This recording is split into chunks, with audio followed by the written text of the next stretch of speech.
have a message. A message that is loud and clear and does not mince words. We've come to take our country back.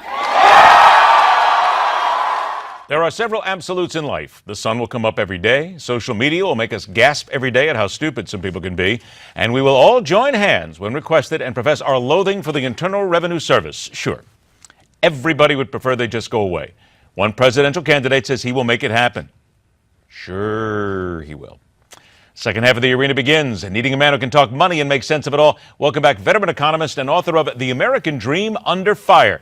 Always a pleasure to welcome our friend Steve Beaman, and that means we have to balance with someone who understands the law. So welcome back the managing partner from DCBA Law and Policy, Michael Barnes. Gentlemen, thanks so much for joining us.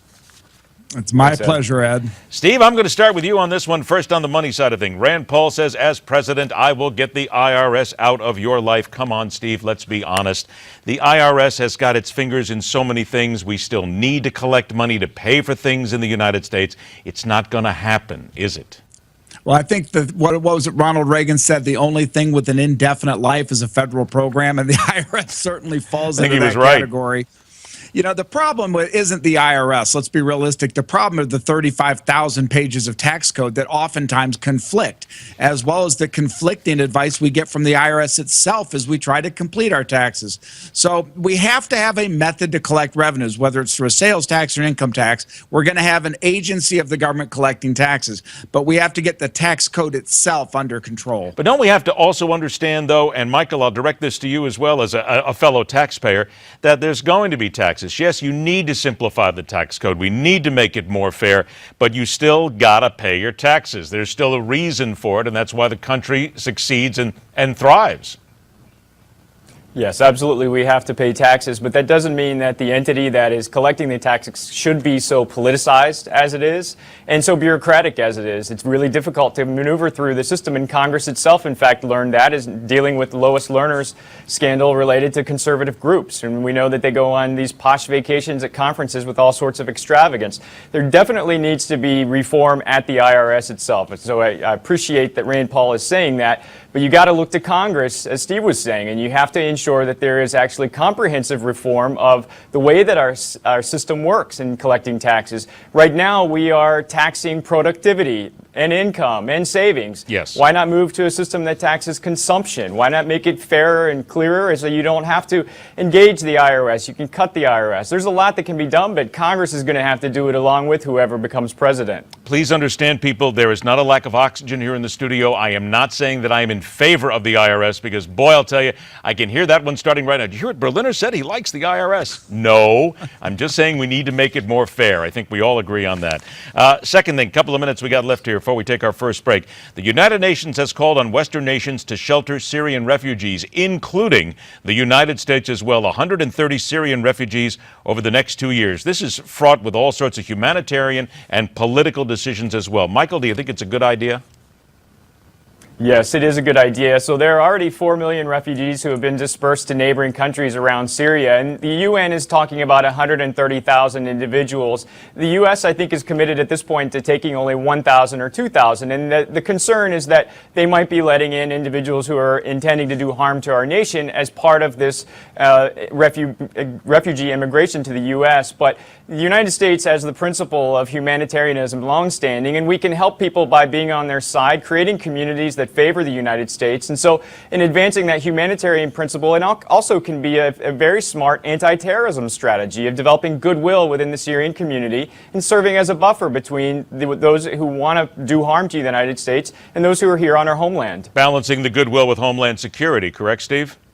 Yes, indeed. And I think he's right. You know, to bring in 1,000 or 2,000 Syrians isn't the problem. The problem is we have open floodgates in the southern border, and that's the much bigger problem. We can manage a couple of thousand people on a humanitarian basis to truly show that we'll participate in the world's problems. But again, you've got to take that in context with thousands of people coming across that southern border, and that's where the bigger problem is. And I think you're always going to have the people in the United States who will say, and you hear this argument, we have a tremendous problem here in this country, feeding our own people, clothing our own people, educating our own people. We need to spend more money in our country with our people. However, something like this, with these people being butchered by people overseas, You have to do the humanitarian thing. That is really what the United States stands for. Gentlemen, please stand by just a moment. We're going to take a break, come back on the other side. And when we do, sports of a sort, if you will.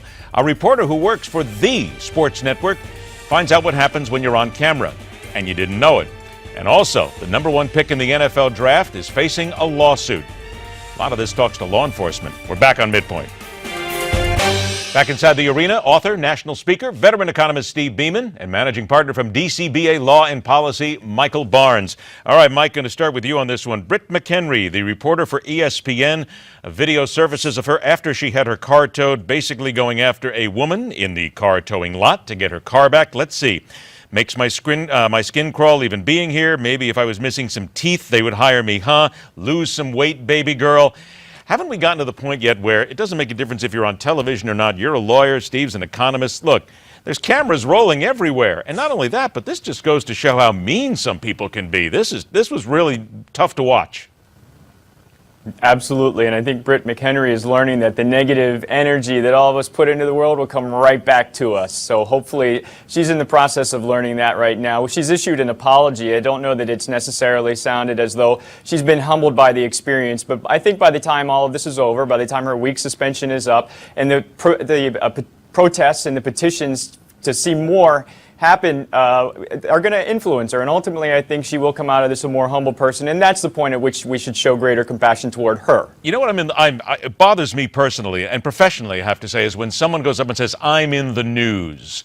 Because she used that as an attack dagger at the beginning, as if to say, I'm in the news, I get away with things, I can do things that you can't. Steve, I think that really leads to what some people always look at the news and they say it's just a bunch of prima donnas in many ways, but maybe why they don't trust the news. That's just not done in any sort of sense.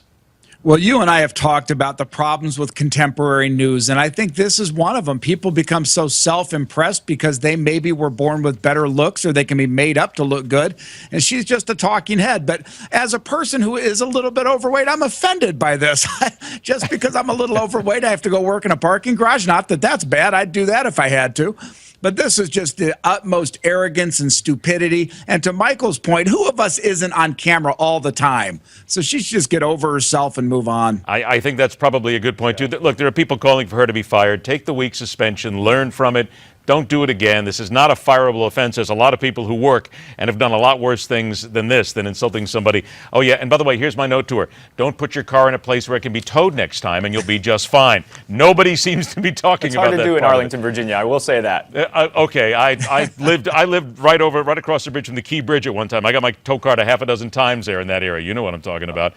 Here comes a little more serious story, though. Erica Kinsman, former FSU student, she has accused Jameis Winston of rape. She's filed a lawsuit against the Heisman Trophy-winning quarterback. Yeah, Steve, I got to tell you, we've talked about this a little bit. The Tallahassee Police Department didn't really look into this very well. There's a lot of stories going around that they pretty much let this go because he was a star football player. It's one of those, the other shoe dropped. There's still a lot of questions to be answered here. It is sadly potentially the case of these star athletes get a pass on everything they do wrong just because they're so talented. By the same token, I think he is certainly innocent until proven guilty. And on this, the timing is awfully suspect. You know, this came out right when he signs his contract. You got to wonder about that. But I think he hasn't signed his contract yet. Hasn't signed his contract yet. He still has the NFL draft to go through. Well, so it's right on the heel. It's right coming up with the draft, and that's where he's going to cash in. But let's get all the facts and then make a judgment. Let's let this guy not, have to suffer through the public humiliation of assuming he's guilty, because he's certainly not been proved yet. But let's also not bash on this girl who may very well be telling the truth. I think, Michael, there's a fine line we have to draw. They're on both sides. She could be telling the truth. He could be telling the truth. Evidence is not in yet. However, there's always that entitled athlete. It's going to continue no matter how you slice this. People are going to think that's the case.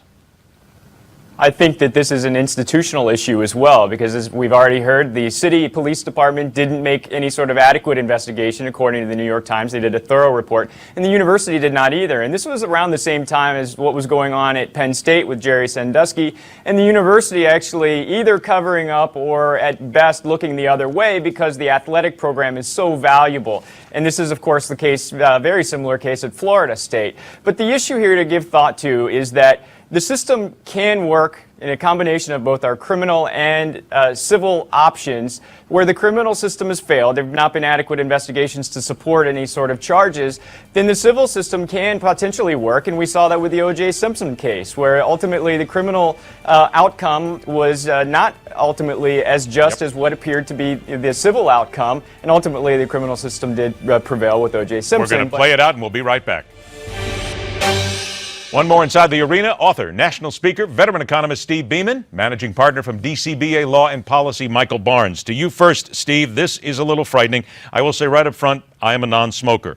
The number of middle and high school students using electronic cigarettes tripled between 2013 and 2014. Public health officials fear this could reverse all the work they've done combating smoking. We still don't know an awful lot about these yet. I mean, a lot of this is unregulated, Steve. It's a little frightening to think of what the kids are putting in their lungs.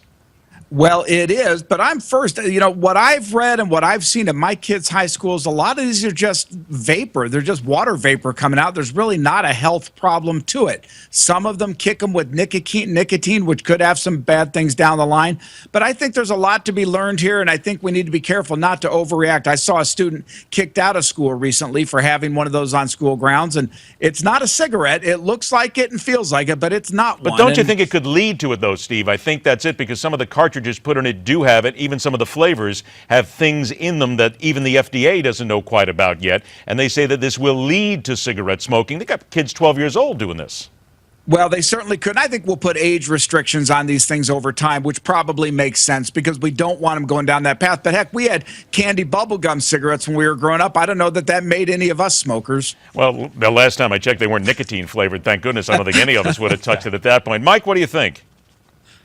I think that we're dealing with young brains and an addictive substance. So we know that the brain develops until about the age of 25, and then nicotine, of course, is a substance that causes dependence. So you got to bear that in mind.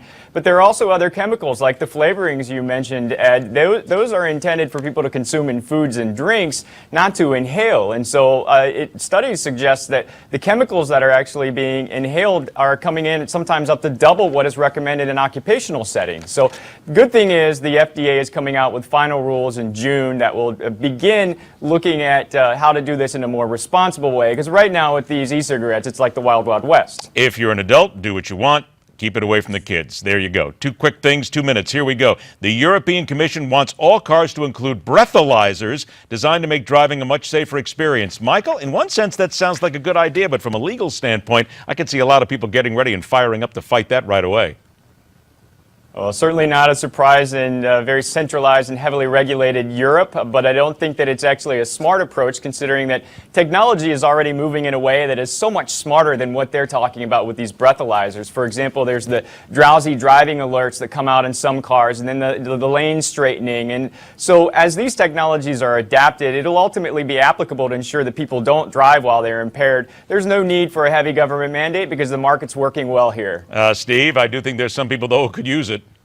Well, I do too, but this goes back to a conversation you and I had about safety and security over freedom and liberty. I think it's the wrong approach. I think Michael's right. Technology is way ahead of the government here. We're not far away from cars that auto drive. I just think they're imposing something here that's a little bit, it sounds good to people, but I'm not sure it'll make a hill of beans of difference. 60 seconds. Here we go, gentlemen. What everybody around the world is talking about today. The new Star Wars movie is coming out. The Force Awakens trailer is out there. Steve, are you excited? I am for Disney shareholders. This was a $4 billion acquisition. Beaman, I got to tell you, you're the only person who would go right to the financial side of things. Are you excited about the movie, Steve? Yeah, as I say, I'm going to be excited to watch all those people giving me their money. Did you watch Star Wars as a kid? Well, not as a kid, but as a young adult. I'm a little older now, but yeah, I think it's going to be a good movie. All the reviews I've read is that it will live up to its billing. George Lucas is participating heavily in the production of it. Yep. So I think people are looking for a good entertainment experience and a very lucrative franchise. Michael, I only got about 20 seconds left. Can we say that maybe if this movie does one thing, it will make every Star Wars fan forget that Jar Jar Binks ever happened? Oh, I didn't catch the last part. All I've heard about this as a non-Star Wars fan is that Princess Leia's not going to have buns. So at least there's that. That's all I can say today. You're a non-Star Wars fan? My God. We I met watched one. one in 1977 and never saw another one. Wasn't interested. Young man, you go back and watch the rest of them. Darn it, you have to do that. It's try part again. of growing up in America. Michael Barnes and Steve Beaman. By the way, Steve's book, The American Dream Under Fire. Don't forget, catch it. Brilliant when he talks about money in those ways. Except, of course, when he's waiting for the stock to go up. There you go, gentlemen. Always a pleasure. Good talking to you both. Have a great weekend. Take care. All right, take Thank care, you. guys. Third and final hour of the Friday Midpoint is on deck right after this.